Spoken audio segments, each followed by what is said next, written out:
Bom, já o nosso segundo assunto dessa etapa é a nacionalidade. Eu vou ter um outro momento de lecionar a nacionalidade para vocês. Eu havia prometido, eu não esqueci. É, Nós vamos fazer aí um momento diferenciado para falar sobre direito internacional privado. E quando a gente fala de nacionalidade, ela é de vínculo político. Ou seja, a partir do momento em que o Estado concede a nacionalidade para alguém, essa pessoa passa a estar ligada àquele Estado com deveres, mas também com direitos. Cada Estado cria sua própria legislação com relação à questão da naturalização. No caso de uma pessoa que já tinha uma nacionalidade antes, pedir a substituição da sua nacionalidade por outra. Né? Isso é o processo de naturalização, que eu vou falar dele em outro momento com vocês. Mas cada estado estabelece critérios para você saber quem é brasileiro. No caso do Brasil, por exemplo, existe uma orientação. Brasileiro é quem nasce dentro do território brasileiro, o brasileiro é quem é descendente de brasileiro. Então aí entra os dois elementos de conexão, juiz solis de um lado e juiz sanguíneos do outro, que é a matéria que eu vou, como eu estou dizendo, que é direito internacional privado, e que depois, no outro momento, eu vou falar sobre isso de novo com vocês. Mas o Brasil adota o elemento de conexão domicílio. Então, para o Brasil, brasileiro é quem nasce aqui no Brasil. Né? Então, automaticamente nasceu em solo brasileiro, com exceção, claro, daqueles que os pais estejam aqui a serviço dos seus próprios estados, nasceu em solo brasileiro, é brasileiro. Mas esse elemento de conexão ele muda de acordo com os interesses de cada estado. Na Europa, por exemplo, é muito comum juiz sanguíneos, filhos de italiano, em qualquer lugar que ele nasça. Né? Prova maior disso é que provavelmente vocês já viram algumas pessoas por aí buscar, né, uma dupla cidadania, né? Ou seja, ele procura se naturalizar, provar que os seus parentes ah, europeus, e automaticamente com isso ele acaba tendo, né, o direito de ter dois passaportes. E quando ele está lá fora, ele pode ser tratado como europeu. Né? Tem umas vantagenzinhas, eu vou falar sobre isso depois. Né? Então, somente pessoas podem se naturalizar. Lembrando que empresas e objetos sofrem um outro tipo de relação, que a Lex aí citar, né, que é a lei da situação da coisa. Exceção são os navios e os aviões, porque dentro dos navios e dentro dos aviões impera a bandeira de origem, né, da aeronave ou da embarcação. Né? Outra questão importante é que se uma pessoa se naturaliza brasileiro, vamos supor que um cidadão se naturaliza brasileiro. Ao se naturalizar brasileiro, ele abre mão da sua naturalidade primitiva. Só porque a naturalização ela concedida, ela pode ser cassada. Né? Então, os brasileiros natos não vão deixar de ser brasileiros natos em momento nenhum. Mas os naturalizados podem perder a sua nacionalidade. Né? E ao perder a sua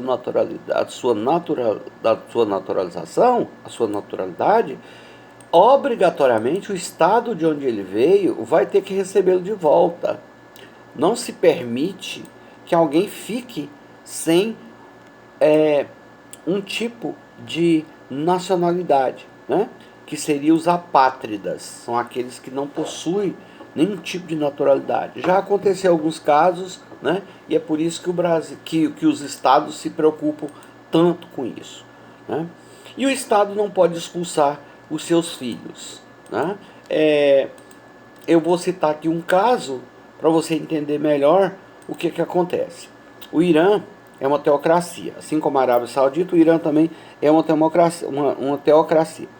Na teocracia, não existe, né, apenas uma orientação do Estado, existe também uma orientação religiosa.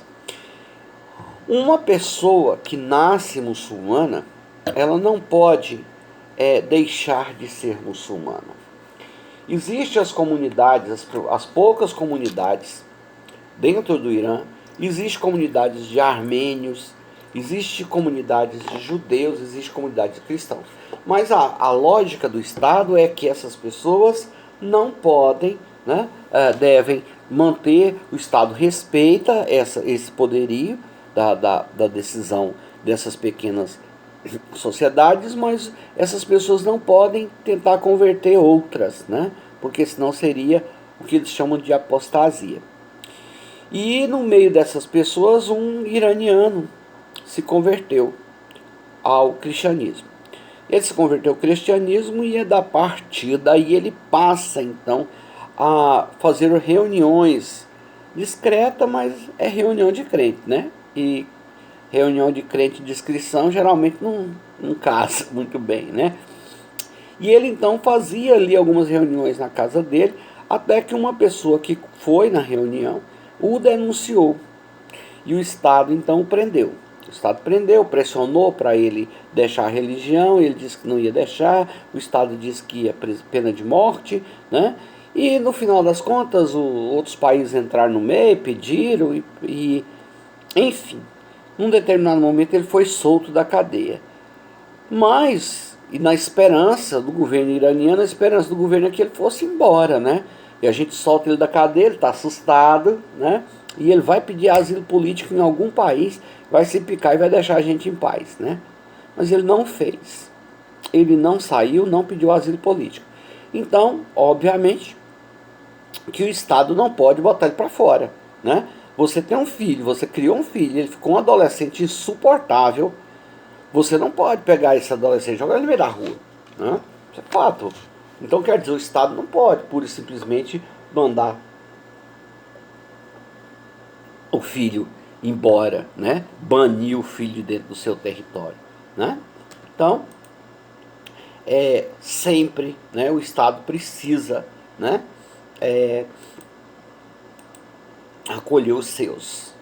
Obviamente que a gente sabe que em alguns casos isso é bastante complicado, né? Notoriamente nesse caso desse pastor, né? Porque o Estado é uma teocracia. E sendo teocracia, né, eles não querem que os seus filhos se envolvam com outro tipo de religião. Eles reconhecem, respeitam as minorias, as classes, os grupos que já estavam ali, mas não querem, né, os muçulmanos aderindo a essa nova fé, né? Na live, inclusive, vocês viram, né, a Gabi falando sobre isso. Eles têm um cuidado, gente, excessivo. Ali eu acho até que ela foi um pouco legal, mas assim, eles têm um cuidado excessivo com essa questão de material religioso, né? Notoriamente nos países onde você não pode professar outro tipo de fé. Não é o caso do Egito, por exemplo, que é mais leve. A própria Jordânia tem ali uma tolerância, né? São países que são muçulmanos, mas não são teocracias. O Egito mas é uma teocracia mequetrefe, né? Não é igual, né? Arábia Saudita, o Irã, né? Então, quando você está dentro realmente de uma teocracia, eles são extremamente preocupados com isso. Assim como os países comunistas também são, né? Os países comunistas também são preocupados com essa questão da proliferação de doutrinas, né? De igrejas, essa coisa toda, porque igreja e política sempre andaram juntas, né? E a última coisa que os países comunistas querem, né, é uma igreja, né, dando palpite sobre as suas situações, né? É ditadura. Toda vez que você vê ditadura, você vai ver isso, né? A China é um país extremamente complexo, não é tão simples assim. E eu falava essa semana, em um almoço que a gente estavam muitas pessoas ali, né? E a gente comentava, uma reunião familiar, né? E a gente comentava, né? E eu dizia, olha, a China não pode ter democracia. que é muita gente. O dia que tiver democracia ali, eles vão ruir a economia todinha, porque não tem condições de administrar aquele povo ali com democracia, né? Infelizmente. A prática e já mostra isso, né? É claro que é uma análise muito superficial, né? Mas o fato é que gradativamente, hoje a China já se afastou muito do que ela foi como país comunista, mas, né, ainda existe, claro, né, o governo dita as regras, e eu vou falar sobre isso um outro dia, mas a comida na China, por exemplo, é muito barata, porque o Estado controla a produção, né? Então o Estado organiza tudo. Bom, fugi um pouco aqui do que eu queria mesmo falar, mas vamos voltar na questão da nacionalidade. Então ela é de conceito político e ela está ligada a uma concessão do Estado. Cada Estado legisla da sua maneira, lembrando que aqueles que nascem ou que são filhos, né, depende do elemento de conexão, não pode mudar essa realidade. Eu vou aprofundar nisso num outro momento das nossas aulas, ok?